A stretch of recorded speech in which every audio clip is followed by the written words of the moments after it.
इस संसार समुद्र से पार होना बहुत कठिन है, क्योंकि भगवती माया का ऐसा आकर्षण है कि एक क्षण में हम सत ज्ञान भूल जाते हैं। असत अज्ञान का ऐसा साम्राज्य सा छाया हुआ है। सत संकल्प करते हैं कि आज के बाद हम ऐसा नहीं करेंगे, पर विवश होकर के फिर माया हमसे वैसा ही करा देती है जो नहीं करना चाहिए। उसके लिए हमें अध्यात्म बल की आवश्यकता है। अध्यात्म बल बड़े कृपा पात्रों के हृदय में जागृत होता है। कृपा हमारे ऊपर है, पात्र हमें बनना है। कृपा ना होती तो मनुष्य देह न मिलता, साधु संग न मिलता, धाम आने को न मिलता, नाम लीला रूप प्रभु के सिद्धांत ये सुनने को न मिलता। कृपा तो है, अब हमें कृपा पात्र बनना है, तभी वो प्रेमामृत रस हमारे हृदय में आएगा। कृपा पात्र उपासक एकमात्र अपने आराध्य देव के चिंतन का ही महत्व रखता है। उपासक के अंदर ये प्रश्न नहीं आना चाहिए कि हमें 6 महीना 1 वर्ष हो गए नाम जप करते हुए, कोई हमें परिवर्तन तो नहीं दिखाई दे रहा। 1 महीना अगर हम नाम जप कर रहे हैं या 1 वर्ष नाम जप कर रहे हैं तो ये सत चिंतन है। सत चिंतन कभी व्यर्थ नहीं होता। तुम्हें पता नहीं है कि तुम्हारे कितने अशुभों का नाश कर चुका है नाम, यदि वास्तविक आप जप रहे हैं। संचित कर्मों को पहले भस्म करता है नाम। इसीलिए नवीन उपासक को यह अनुभव नहीं होता कि नाम का फल क्या है, क्या आनंद है, क्या दुख मिटता है। इसलिए प्रार्थना है आप अपने अज्ञान के कारण कहीं नाम जपना ना छोड़ दे कि जब से नाम शुरू किया हमें कोई लाभ नहीं दिखाई दे रहा, हमें नौकरी नहीं मिल रही, हमारा काम नहीं बन रहा, हमारे दुख नहीं मिट रहे और दुख बढ़ रहे हैं। ऐसा आपको माया अनुभव कराएगी। पर आपको दृढ़ विश्वास रखना है सदगुरुदेव के वचनों में, शास्त्र वचनों में, संत वाणी में।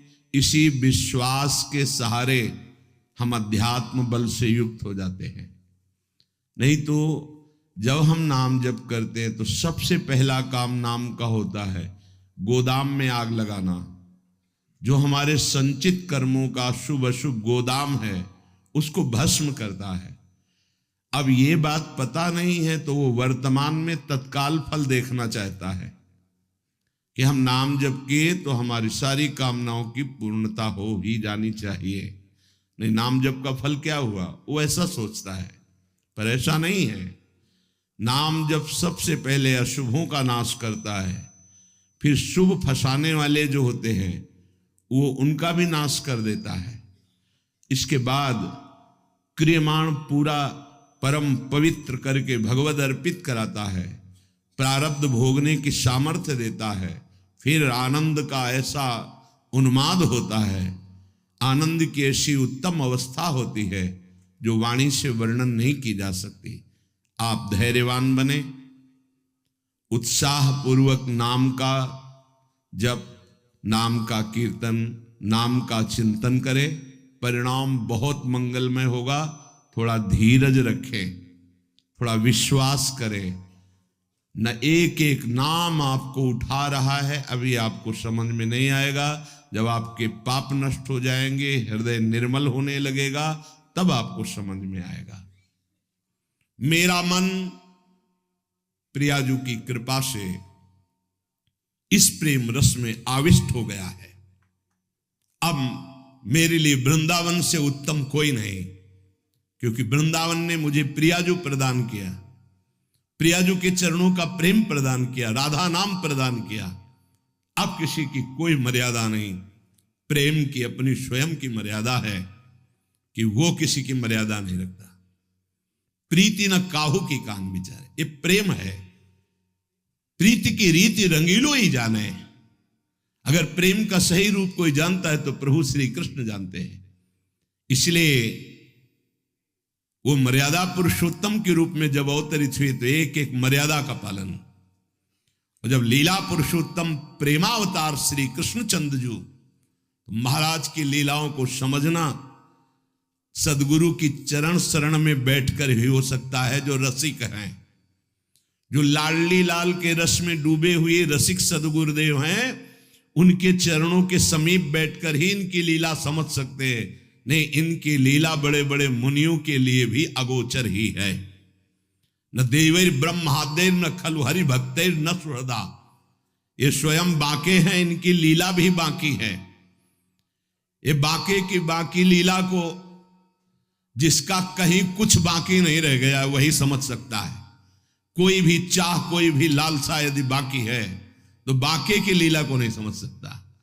जिसका हृदय समस्त कामनाओं से, इच्छाओं से रहित हो चुका है और प्रेम रस का रसिक हो गया है, वो इनकी लीलाओं को जानता है। श्रीपाद कह रहे, ये मैंने इसलिए कहा कि मेरा मन श्यामा श्याम के प्रेम में अब प्रवेश कर गया है और ये प्रेम पंचम पुरुषार्थ है। तो उपासक को बड़ी कृपा यदि वृंदावन धाम आने को मिले, आश्रय मिले, वास करने को मिले, उसमें विशिष्ट कृपा के सत्संग मिल जाए। सत्संग से हमारे समस्त संशयों का नाश हो जाता है और हृदय दृढ़ हो जाता है कि अब मैं मुक्त होना चाहता हूं। जीवन मुक्त महापुरुषी प्रेम में प्रवेश होता है, ध्यान रखना। प्रेम रस तभी प्राप्त होता है, पहले प्रेम जीवन मुक्त करता है, तत्वबोध कराता है। सर्वान वस्तु तया निरीक्ष परम स्वाराध्य बुद्धिर्मम, जो उपनिषद कहते हैं सर्वम खलमिदम ब्रह्मणे नानास्ति किंचन, इसका पहले बोध होता है, फिर प्रेम रस प्राप्त होता है। जीवन मुक्त करके विदेह स्थिति से फिर वो प्रेम प्रदान करते हैं। जैसे पांचों भूले देह शुद्धि, ये विदेह स्थिति है। तब छठे भावना रास की, तब वो भावना में प्रवेश करता है। इतनी ऊंचाई हम अपने साधन बल से नहीं प्राप्त कर पाते, ये गुरु कृपा बल से। तभी कहा है रे मन रसकन संग बिन रंच न उपजे। एक साधारण बिना साधन जानने वाले को भी प्रिया जो मिल गई। क्यों? क्योंकि सीधे रसिक कृपा और आसक्ति मेरी लाडली मेरी प्रिया जो, वो दुनिया के शास्त्रों का परिचय नहीं जानता, सिद्धांतों का परिचय नहीं जानता, बस उसके हृदय में एक बात बैठ गई, मेरी प्रियाजू, मेरी स्वामिनी, मेरी प्राण प्रिय सखी लाडली जू, बात बन गई। ये जन्म बंधन से, कर्म बंधन से मुक्त होना बहुत कठिन विषय, बहुत कठिन। जब शास्त्रों का स्वाध्याय करो तब पता चलता है। तभी कहते हैं भगवत प्राप्ति अत्यंत कठिन, पर वो गलत शब्द है। भगवत प्राप्ति अत्यंत सरल। संसार का राग, शरीर का राग छोड़ पाना बड़ा कठिन। इसीलिए परिणाम को वो कठिन बोल देते हैं। परिणाम को कठिन बोलने से घाटा हो जाएगा, हम डर जाएंगे कि हम भगवत प्राप्ति नहीं कर पाएंगे। हमें उत्साह रखना है कि भगवत प्राप्ति बहुत सरल है। कठिन है शरीर संसार का राग छोड़ना, और इसकी जिम्मेवारी है गुरुदेव की। बस आप उनके कथनानुसार चले तो शरीर और संसार के राग का नाश हो जाएगा।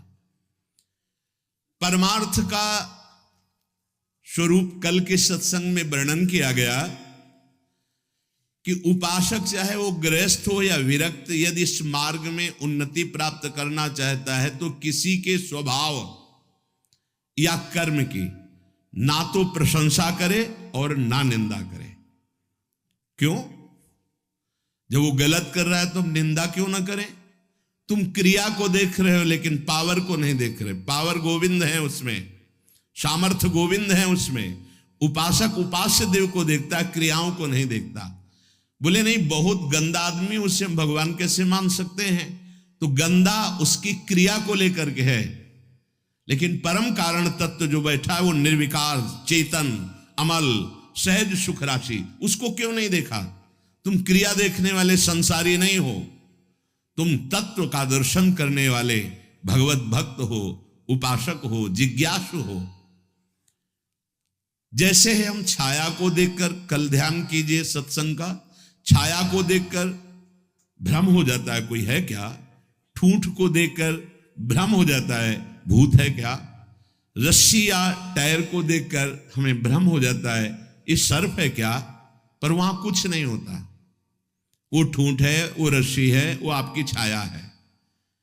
ठीक ऐसे ही पूरे संसार में आपके सिवा कुछ नहीं है। सच्ची माने आपको भ्रम होगा, कैसे ऐसे हो सकता है?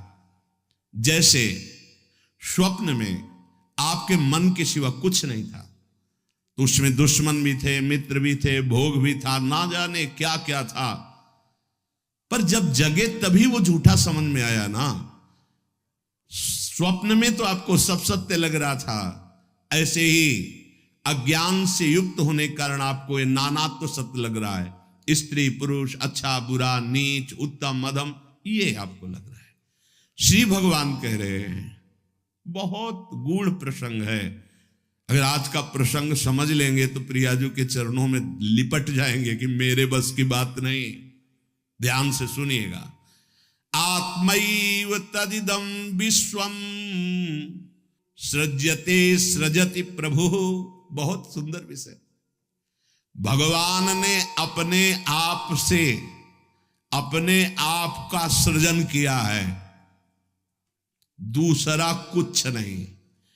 आत्मैव तदिदं विश्वम सृज्यते सृजति प्रभु त्रायते त्राति विश्वात्मा ह्रियते हरितीश्वरः। उसने अपने आप से अपने आप को बनाया। त्रायते त्राति विश्वात्मा ह्रियते हरितीश्वरः, और अपने आप से अपने आप की रक्षा की, पालन किया। और फिर ह्रियते हरितीश्वरः, फिर अपने आप से अपना संहार किया। यह है सत्य विषय। उद्धव तस्मान्नहात् बनोन्यस्मा दन्यो भावो निरूपितः निरूपितेयं त्रिविधा निर्मूला भातिरात्मनि इदं गुणमयं विद्धि त्रिविधं मायया कृतम्। इसलिए उद्धव तुम सच्ची बातें समझो। मैं अपने आप से अपने आप को रचा, अपने आप से अपने आप का पालन किया, और अपने आप से अपने आप का संहार कर लूंगा। किसको दोष दर्शन दें, किसकी निंदा करें, किसकी प्रशंसा करें? कोई दूसरा हो तब ना। अब कह रहे हैं, हां, जिनको ज्ञान दृष्टि नहीं प्राप्त हुई है, व्यवहार दृष्टि प्राप्त हुई है, वो ये बात ना समझकर भिन्न देखते हैं। ये अच्छा, ये बुरा, ये स्त्री, ये पुरुष, ये जड़, ये चैतन्य, आदि आदि। उद्धव, ज्ञान दृष्टि के अतिरिक्त मेरे इस रहस्य को किसी और दृष्टि से नहीं जाना जा सकता। जो कुछ भी तुम्हें दिखाई दे रहा है, प्रतीत हो रहा है, तुम्हारे चिंतन में आ रहा है, ये केवल मैं ही मैं हूं। देखो, पीछे मन को लगाने की दो युक्तियां बताई गई थी। आपका मन जहां जहां जा रहा है वहां भगवान देखने की चेष्टा करे। वो वस्तु, वो व्यक्ति, वो पदार्थ, वो श्री भगवान ही हैं। क्योंकि जब पहले सृष्टि नहीं थी तो श्री भगवान थे। भगवान ने अपने आप में सृष्टि रची तो सब कुछ भगवान है, और जब समेट लेंगे तो केवल भगवान बचेंगे। तो जहां जहां मन जाए, जिस वस्तु व्यक्ति स्थान में, उस श्री भगवान को देखिए कि ये वस्तु, ये व्यक्ति, ये स्थान मेरे आराध्य देव बने हुए। दूसरी बात कही गई थी, जहां जहां मन जाए वहां से हटा के अपने लक्ष्य में लगाइए। बार बार मन को ऐसा करने से वो मन लक्ष्य में लग जाएगा, स्थिर हो जाएगा। अनिर्वचनीय मैं ही सब रूपों में स्वयं विराजमान हूं। इसलिए मेरी सृजन लीला देखकर, मेरी पालन स्थिति लीला देखकर और मेरी संहार लीला देखकर मेरा भक्त विचलित नहीं होता, क्योंकि मैं स्वयं का सृजन, पालन और संहार कर रहा हूं। ये जो तीन प्रतीतियां हो रही, सृजन, पालन, संहार, अध्यात्म, अधिदैव, अधिभूत, ये बिल्कुल निर्मूल हैं। जैसे माया, जैसे स्वप्न में कुछ नहीं था, वैसे ही माया के द्वारा कुछ नहीं है। न सृजन है, न पालन है, न संहार है। मान सकते हो? मलिन अंतःकरण अज्ञान की स्थिति में कैसे मान पाओगे? ना होने पर यह प्रतीत हो रहा है। कैसे? ये तीन गुणों के प्रकाश से, सतोगुण, रजोगुण, तमोगुण के प्रभाव से दृष्टा, दर्शन, दृश्य, ये त्रिविधता पैदा हो गई। इसी त्रिविधता को मिटाने के लिए हमें मानव जन्म मिला है, साधना मिली, किसी और को पाने के लिए नहीं, अपने आप को जानने के लिए। एतद् विद्वान मदुदितम ज्ञान विज्ञान नैपुणम न निन्दन्ति न च स्तौति लोके चरति सूर्यवत्। जो मेरे इस परमार्थ सिद्धांत को जान जाता है, वो ज्ञान विज्ञान में उत्तम स्थिति को प्राप्त हुआ महात्मा ना कभी किसी की प्रशंसा करता है, ना किसी की निंदा करता है। वो सूर्य के समान पूरे त्रिभुवन में समभाव से विचरता है। प्रत्यक्षेणानुमानेन निगमेनात्म संविदा आद्यंतवद सज ज्ञात्वा निसंगो विचरेदिह। इसलिए मेरा भक्त प्रत्यक्ष से, अनुमान से, शास्त्र से, आत्मानुभूति से, महापुरुषों से वो ये जान चुका है कि ये माया का त्रिविध खेल चल रहा है, सतोगुणी, रजोगुणी, तमोगुणी, पालन, सृजन, संहार। इसलिए वो सबसे असंग हो जाता है। ये स्थूल सूक्ष्म कारण तीनों लोक असंग होकर के वो अपने आप से अपने आप में तृप्त रहता है। धन्य है ऐसा महापुरुष जो अपने आप से अपने आप में तृप्त रहता है, वो असंग भाव से विचरता है। उद्धव जी को एक प्रश्न यहां परेशान करने लगा मन में कि आत्मा अविनाशी चैतन्य घन, शरीर जड़ नाशवान, फिर ये जन्म किसका होता है, फिर मरण किसका होता है? प्रश्न कर बैठे। बहुत सुंदर प्रश्न है और बहुत सुंदर उत्तर है। यदि आप समझ पाए तो आप प्रियाजू के चरणों में भाग पड़ेंगे, क्योंकि आपकी समझ के परे की बात है। कि लाडली जो मेरी तो कुछ समझ में नहीं आया, बस मैं तो यही कह रहा हूं, हमारी महारानी श्री राधा रानी। इसलिए थोड़ा धूप का ताप लगे ना तो वृक्ष की छाया अच्छी लगती है। देखो, संसार से मुक्त होने के लिए ये बहुत जोर का प्रश्न है। उद्धव जी ने कहा, नैवात्मनो न देहस्य संसृतिर्दृष्ट दृश्ययोः अनात्मस्व दृशोरीस कस्य स्युदुपलभ्यते। प्रभु, ये चर्चा आपको मिलेगी नहीं प्राय, क्योंकि कथन और श्रवण के लिए स्थान की भी जरूरत होती है। तो यह श्रीधाम वृंदावन, और यहां व्यक्त अव्यक्त बड़े बड़े महापुरुष पधारे हुए हैं। तुम्हारी दृष्टि नहीं है तो तुम्हें व्यक्ति समझ में आएगा। जहां भगवत शास्त्रों का सत्संग होता है, वहां सनक सनंदन सनातन सनत कुमार श्री हनुमान जी महाराज, बड़े बड़े महाभागवत पधारते हैं, और उन्हीं के सानिध्य से समझ में आ सकता है। ये विशुद्ध भागवत परमार्थ मार्ग है। उद्धव जी ने पूछा कि भगवान, ये जो आत्मा है ये दृष्टा है, और शरीर जो है ये दृश्य है। आत्मा स्वयं प्रकाश है और देह जड़ है। ऐसी स्थिति में ये जन्म मरण किसका होता है?